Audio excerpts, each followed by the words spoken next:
Hello everyone, it is me, Ben, from Ben by the Books, where we look at the good, the bad, the ugly, and should you even buy this book. Today we're going to be looking at not just one, but two books. We have the Atlas 6, which I read very recently, and also the Atlas Paradox. Again, I was going to do two separate videos, one for the Atlas 6 and one for the Atlas Paradox. I feel like, okay, there's two books here. We're going to get into both the good, the bad, the ugly, and should you even buy these. If you like these types of book reviews and this type of content that's short, sweet, to the point, and if you're in a hurry just like myself, please consider subscribing. Also share and like the video and share it far and wide, and let us get right into it. So we're going to start with the Atlas 6. Now, I had never ever heard of this book before, ever. The only reason why I got it is I got it for my birthday. My mom picked it up as a mystery gift. I guess there's a spot or a shop somewhere where you can actually get these mystery books and you only know a little bit about it and then you tear it open, and this was one of the books. I have to say that I was very surprised at this book. I know this is a very hit book on the book talk stuff right now, or at least it was. I don't know if it still is. I don't have TikTok, so don't even go there with that.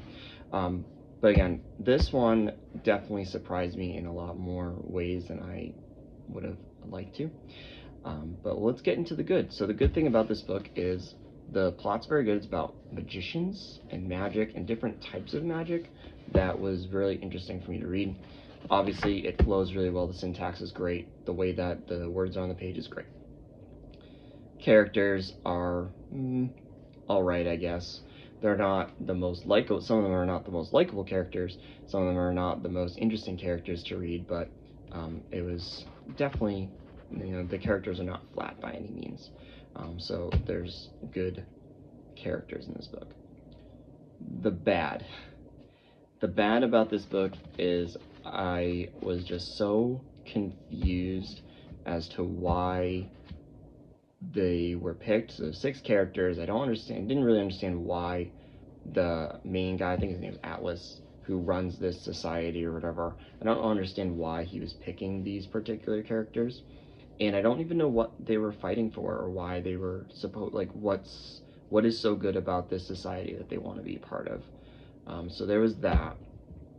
And then also just at random points, at least from what I remember of reading this book, there's just random lesbian, gay scenes that are in this book. And I'm not against any of that at all, but I just don't understand why it's in here. This is supposed to be about 6 different magicians, and they're competing against each other. And we're reading how they're supposed to be competing against each other, and then it cuts to a love scene. I don't think that the love scenes work in this, at least not from my perspective. I just don't like it. It takes away from what is actually going on, which is supposed to be about these magicians that are supposed to be like competing against each other. Okay, so I just did not like it. And then at the very end, one of the characters, I think her name was Libby, she disappears, and then no one knows why she disappears. And then there's other characters trying to figure out, okay, how are we gonna get her back? And then it just kind of ends. So that was the first one. That's Atlas 6. Should you get it? If you like this stuff, if you like magicians and other romancy scenes sprinkled in the middle of it, then I guess this is for you. I like the ideas that there's different types of magic in it, different than what I'm used to, so that's always a positive. I don't think there's anything particularly ugly about this book. I just think that it's a good read, but if you're not into magic, and if you're not into a different form of magic, then this is definitely not for you. So let's get into this one, the Atlas Paradox. So this is obviously the next one. Again, the reason why I'm doing this together is because these kind of go hand in hand. This is the second one, and this was one of the first books that I read of this year, because again, I read the Atlas 6 towards the end of last year, and then I got this for Christmas, and I was reading other books, so I couldn't get to this one right away. Start with the good. So like the other one, the plot is still, this is like the middle chapter, obviously, of a trilogy, so sometimes it's not as good as the beginning. It's definitely not as good as the end. So this one is just a continuation of the plot, right? Just a continuation of all these magicians that are trying to get into the society, the Alexandrian Society, I believe it's called, and there's different tests and different stuff like that. Not only that, but there's also the subplot or the side plot of them trying to figure out where Libby is, and I don't even know why she's super important, but she's super important to apparently to all the other characters in this book. So they're trying to figure out where she is while doing their other trials. The other good part of this is eventually towards the end, there's parts of it where it just kind of slows down, and there's other parts of it sprinkled throughout that just kind of, again, it's kind of take away from the story, kind of like in the other one. Just random love scenes kind of sprinkled in there. There's a lot of tension with the characters, and then it's a love scene. A lot of it just doesn't add up. It just does not add up. I don't like it. Which leads into the bad. Again, this is the middle chapter of a trilogy, so it's not going to be as good as the beginning. It's definitely not going to be as good as the end. That weighs it down. It's the middle chapter. Nothing is really resolved. The ending I thought was like okay, like it just kind of ends, and we're not really.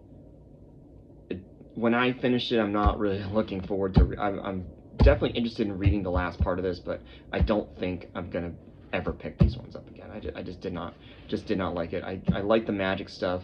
I like how it's different. I like how there's a secret society with magic. That stuff is really good.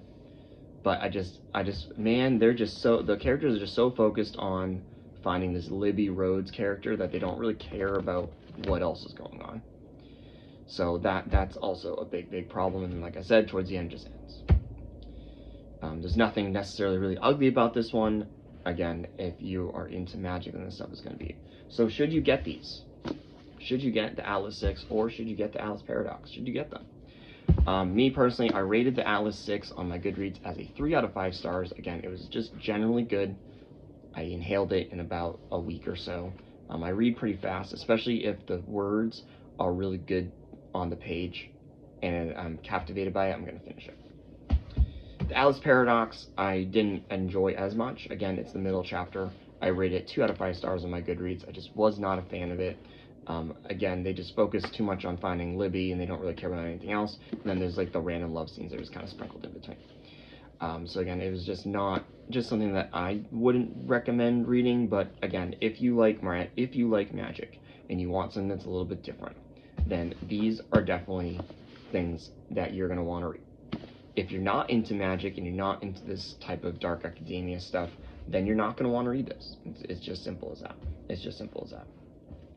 Am I interested in reading the last part of this trilogy? Yes. Yes and no.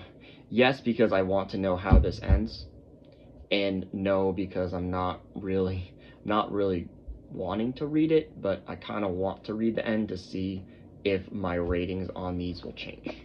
Because that's normally what happens, especially if I'm reading a trilogy. I originally, if I have the first 2, I read the first 2, I rate them, and then if I get the last part of the trilogy, maybe it changes, maybe it doesn't.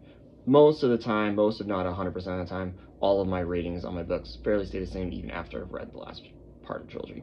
So if I read the last part of this trilogy, maybe I'll have to redo this video, maybe, with a little more notes, a little more preparation. But again, overall, these ones are definitely good to read if you like this type of stuff. If you don't, then don't read it. And that's all I got on the Atlas 6 and the Atlas Paradox. So again, if you like this stuff, if you like these very quick book reviews where I get to the good, the bad, the ugly, and should you even buy this stuff, please consider subscribing, like, share, leave a comment down below. There's a few other things I wanted to get to for 2026. I already have some other things that are up and coming. So again, if you like this stuff, stick around. Would love to have you guys. And as always, I will see you all in the next video. Have a great day.